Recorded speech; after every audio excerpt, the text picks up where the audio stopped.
ৰাতিপুৱা গৰু গা ধোৱাৰ পিছত কণী যুঁজ হ'ল, কণী যুঁজ কৰা হৈছে আৰু জা জলপান খোৱা হৈছে। এয়া তাৰপিছত পিছবেলালৈ এনেধৰণে সৰা পোছা কৰি জাবৰ জোঁথৰ জ্বলোৱা হ'ব, বছ দিয়া হ'ব আৰু কাঁইট ঘৰত দুৱাৰমুখত কাঁইট তৰা হ'ব, পদূলিত জুই জাক দিয়া হ'ব।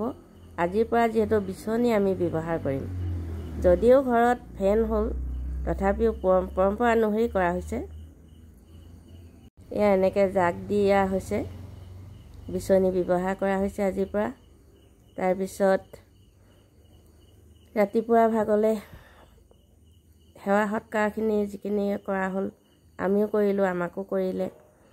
যিহেতু আজি বছৰৰ শেষত নতুনক আদৰিবৰ কাৰণে আমি বছৰটোত কাৰোবাক যদি কিবা এটা বেয়াকৈ টানকৈ কৈছিলোঁ, আজি সেৱা ভাগতে পুৰণাক পাহৰি নতুনক আদৰি এই সেৱাতে দায় দোষখিনি ক্ষমা খোজা হয় বা ক্ষমা দিয়া হয়।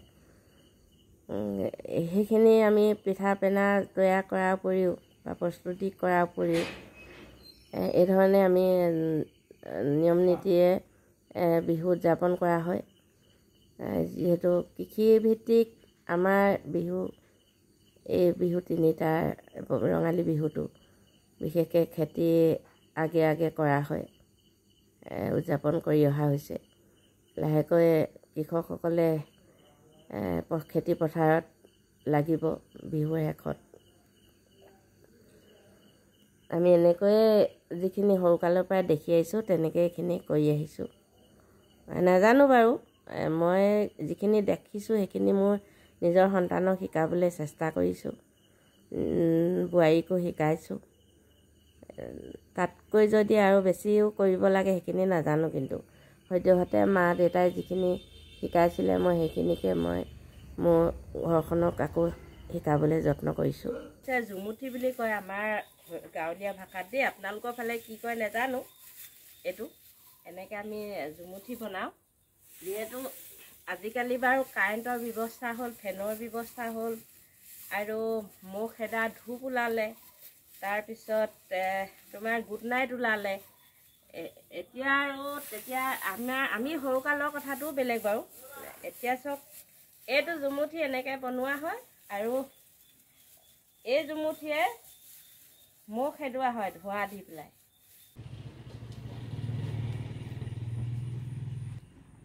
ইয়াৰ লগত কাঁইটো আছে, জাবৰ জোঁথৰ আছে, এইখিনি ধোঁৱা দিয়া হৈছে। আমাৰ সকলো অঞ্চলতে এইখিনি চব, সেইফালেও ধোঁৱাই আছে, এইফালেও ধোঁৱা দেখিব। আমাৰ এনেকৈ নিয়ম নীতিখিনি কৰা হয় বাৰু। গধূলিকৈ গৰুক ন পঘাৰে অৰ্থাৎ তৰালি পঘাৰে ডিঙিত বন্ধা হ'ব আৰু বৰপিঠা বুলি কওঁ আমি, পিঠা খোৱা হ'ব গৰুক। এইখিনি কৰি আজি আকৌ নামঘৰত বিহু মান মাৰিব, নহ'লে গাঁৱৰ মুখীয়াল ঘৰত হ'লেও মাৰিব। তাৰপিছত কালিলৈৰ পৰা মানুহৰ বিহু হ'ব।